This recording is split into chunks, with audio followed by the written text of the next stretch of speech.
یہ بتائیں کہ 8 ذی الحجہ کو حاجی نے جب حج کا احرام باندھا تو اسے کتنے قسم کے اعمال کرنے ہوں گے؟ مختصراً بتا دیں۔ یاد رکھیے گا 8 ذی الحجہ کو جب اس نے حج کا احرام باندھا تو یہاں پہ دو کیٹیگری ہے. ایک تو وہ ہے کہ جو حج تمتع کر رہا ہے، صحیح۔ یعنی وہ مکۃ المکرمہ پہنچا، اس نے عمرہ کر لیا، اب وہ حج کا احرام باندھ رہا ہے. اور ایک وہ ہے جس نے حج قران کا احرام باندھا ہوا تھا تو وہ ابھی بھی حالت احرام میں ہی ہے، تو اس کو احرام باندھنے کی ضرورت نہیں ہے. اچھا، جو حج تمتع والا ہے اس نے کیا کرنا ہے؟ سب سے پہلے اس نے احرام باندھنا ہے. احرام باندھنے کا مطلب یہ ہے کہ اس نے اب حج کی نیت کرنی ہے.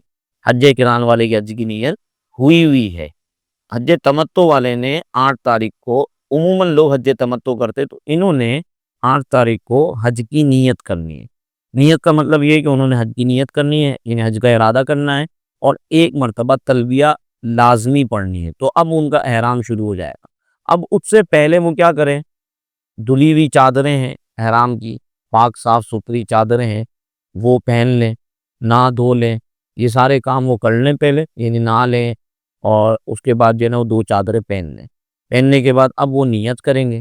نیت میں نے جیسے کہ بتایا کہ وہ نیت کریں گے کہ میں حج کی نیت کرتا ہوں، نویت الحجہ، اور پھر ایک مرتبہ تلبیہ پڑھ لیں گے. تو اب ان کا احرام شروع ہو گیا حج کا. اور جو حج قران والے تھے ان کا احرام شروع تھا.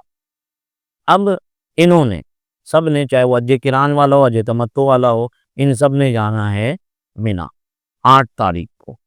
مینا جانے میں مطلب بہتر یہ ہے کہ وہ فجر کے بعد جائیں، جب سورج تھوڑا بلند ہو جائے پھر جائیں.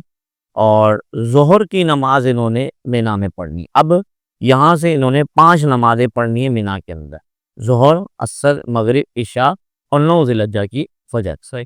جب 9 ذی الحجہ کی فجر پڑھ لیں اس کے بعد یہ عرفات کی جانب چلے جائیں. یعنی پہلا کام ان کا ہو گیا. لیکن یہ مینا میں جانا اور مینا کے اندر 5 نمازیں پڑھنا یہ سنت ہے، یہ واجب نہیں ہے. اب یہ آ گئے عرفات کے اندر. عرفات میں یہ بڑا عظیم دن ہے 9 تاریخ کا، اور یہ وقوف عرفہ ہے. اور یہ وقوف عرفہ جو ہے وہ فرض ہے. حج کے 2 فرض ہیں، اس میں ایک وقوف عرفہ ہے، دوسرا طواف زیارت ہے. تو اب انہوں نے جو ہے وہ حاجی نے وقوف عرفہ کرنا ہے. وقوف عرفہ کا وقت شروع ہوگا ظہر سے لے کے 9 تاریخ کی ظہر سے وقوف عرفہ کا وقت شروع ہو جائے گا. اب انہوں نے مغرب تک یہیں رہنا ہے. مغرب سے پہلے یہ عرفات کو نہیں چھوڑ سکتے. اگر چھوڑیں گے تو دم لازم آ جائے گا. یعنی اب ظہر کے بعد ان کو آنا ہے، یعنی ظہر انہوں نے عرفات میں پڑھنی ہے. ظہر اور عصر ہمارے یہاں عموماً یہی مسئلہ ہے کہ دونوں اپنے اپنے وقت پہ پڑھیں گے. ظہر اپنے وقت میں پڑھیں، عصر اپنے وقت میں پڑھیں. اور پھر انہوں نے مغرب تک یہیں ٹھہرنا ہے. مغرب سے پہلے چلے گئے تو دم لازم آ جائے گا. تو مغرب تک ٹھہرنا واجب ہے اور عرفات میں آنا فرض ہے. صحیح ہے؟ اب یہ وقوف عرفہ کے بعد 9 تاریخ کو عرفات کے اندر جب وہ ظہر اور عصر پڑھ لیں گے تو مغرب تک یہ دعاؤں میں مشغول رہیں گے. جیسے ہی مغرب ہو، اب مغرب کے بعد انہوں نے عرفات میں نہیں رکنا. عرفات سے یہ چلے جائیں گے مزدلفہ کی جانب.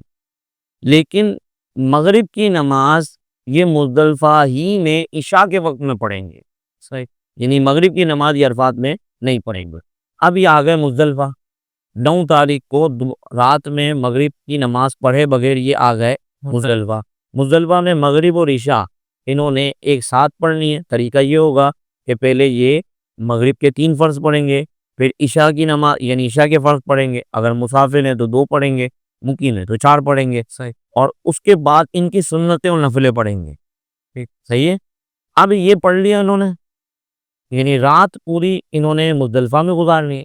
یہ رات گزارنا سنت ہے، یہ رات گزارنا واجب نہیں ہے۔ لیکن جیسے ہی فجر کا وقت شروع ہوگا وقوف مزدلفہ کا وقت شروع ہو گیا. یہ ٹائم میں یعنی طلوع فجر صبح صادق کے بعد کچھ لمحے کے لیے یہاں پہ ٹھہرنا واجب ہے مزدلفہ میں. صحیح ہے؟ اور یہ ان کا واجب ادا ہو جائے گا. لیکن بہتر یہی ہے کہ وہ دعائیں کرتے رہیں، اور جب فجر کا وقت ختم نہ ہو، ابھی کچھ دیر باقی ہو فجر کے وقت ختم ہونے میں، تو مینا کی جانب چل پڑیں. اب کون سا دن شروع ہو گیا؟ 10 10 ذی الحجہ کا.